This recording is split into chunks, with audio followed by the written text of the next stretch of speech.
Hello, this is the message for June 21st, Father's Day. Today I wanted to honor two sets of people, fathers, for obvious reasons, and our Indigenous kin. It is National Indigenous Peoples Day. In the fall of 2010, I had the privilege, albeit the difficult privilege, of being a witness during the first round of Truth and Reconciliation Commission hearings. It was at the Forks in Winnipeg. Our task was just to be listeners. These were some of the most emotionally draining days of my life, I think. We heard testimony from fathers and grandfathers who were survivors of residential school, telling their story, some for the first time in their lives, and never shared publicly. Their shame and their pain had been too great, but in this circle they found the courage to share. Many of these men sobbed as they told their story of abuse, emotional, physical, and sexual, in the residential school system. And many of them apologized to their wives and their children for the abuse that they had perpetrated against their families. Most of them had been drinking, and most of them were now dry and healing. It was a profound experience. I recommitted that day to always speak up for justice and speak out against racism of any kind. And as you know, the struggle still continues. I also want to honor fathers today. For today's message, I looked up a lot of scripture. And much of it is judgmental and about punishment, and others were advice for fathers, usually how to treat and raise their children. In Proverbs, it tells the father to raise up the child in the way he should go.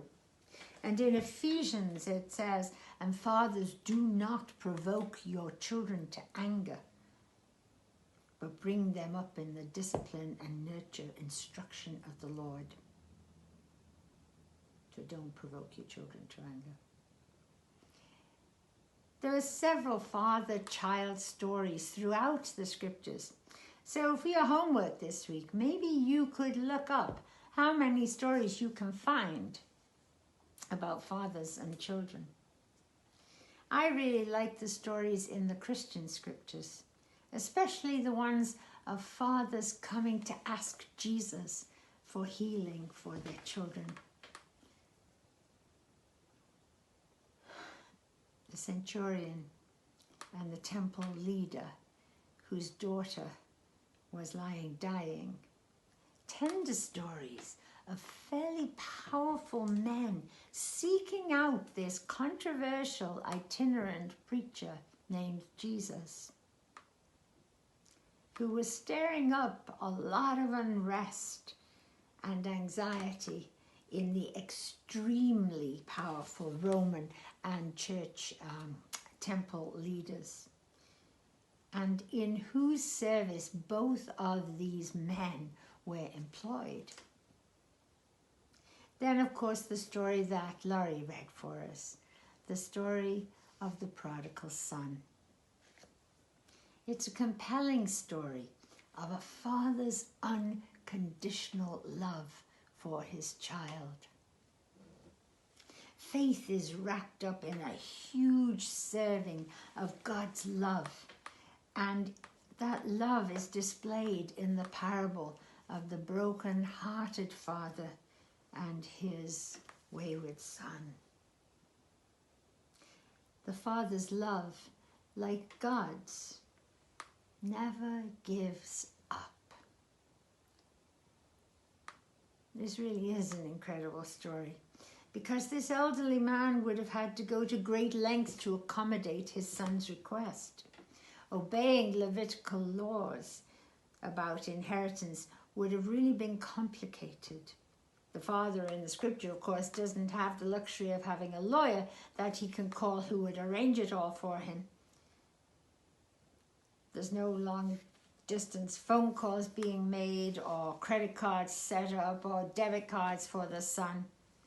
One assumes that this devoted father would have had to go to the trouble of changing titles of holdings, dividing and selling livestock, and handing over probably a large amount of cash.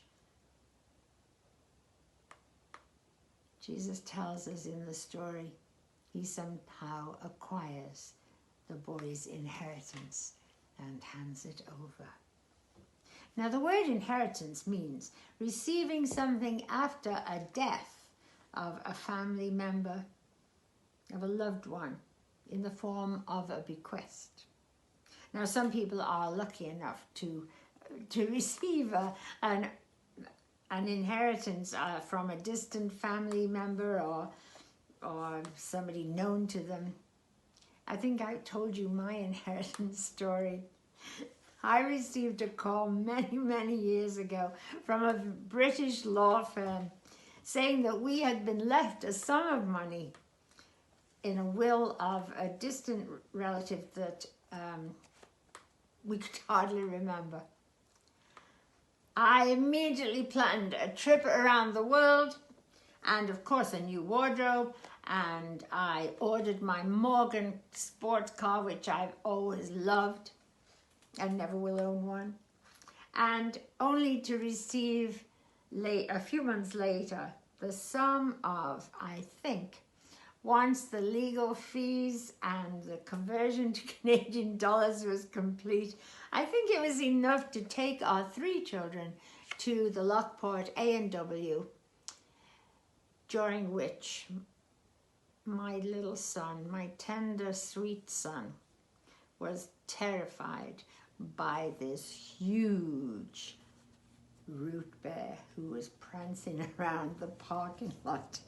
Needless to say, that whole incident did not go down in the good memory bank. Neither did any inheritance. But I digress. Imagine, if you will, each day that aging father looking out over the road leading from his land as his eyesight fails, squinting into the sunset,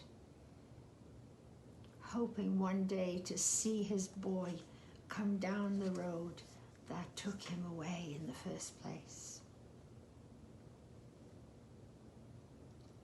He's old, and his almost blind eyes one day do see that vision of his boy that he had longed for. What father whose honor has been insulted, particularly back then?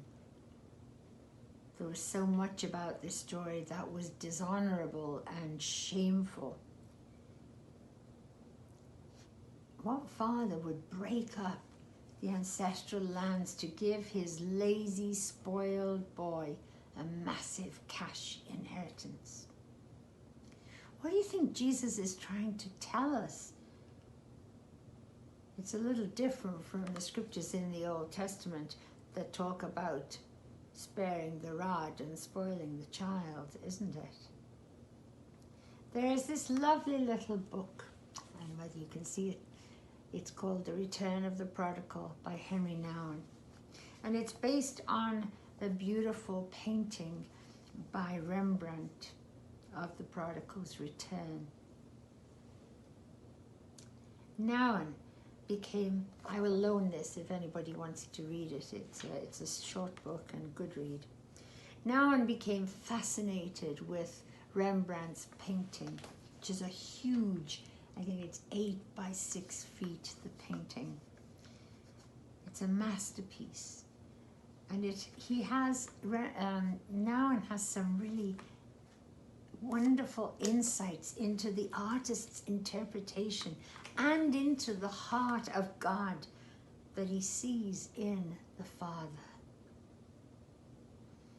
He has many insights into the expressions, the posture, especially the Father's hands, where he identifies strength in one, holding firmly yet gently to his Son, and in the other, the gentle and tender caress. In those hands, he sees both the masculine and feminine side of God and God's relationship, not only to the prodigal son, but to each one of us. The painter Rembrandt was no stranger to heartache. So his depiction of this aging, emotionally hurt yet forgiving father speaks to him profoundly as the ever welcoming creator, and for Rembrandt, Father and God. But a God, as I already mentioned, with both male and female attributes. In this short yet profound book, we are challenged to see ourselves in all the characters in the story. And like Nouwen, if we take the time to do so, no doubt we can find ourselves reflected in one of the 3 major characters. This is actually what God, our Father, Creator, offers. We are continually wrapped in the arms of love. And like the prodigal, we are offered a new life, a joyful, reshaped, revised, renewed version, renewed relationship. May we want it. May we claim it. May we believe it. And may we live it. And may those of you who still are fortunate enough to have an earthly father hold fast to his tender and loving embrace.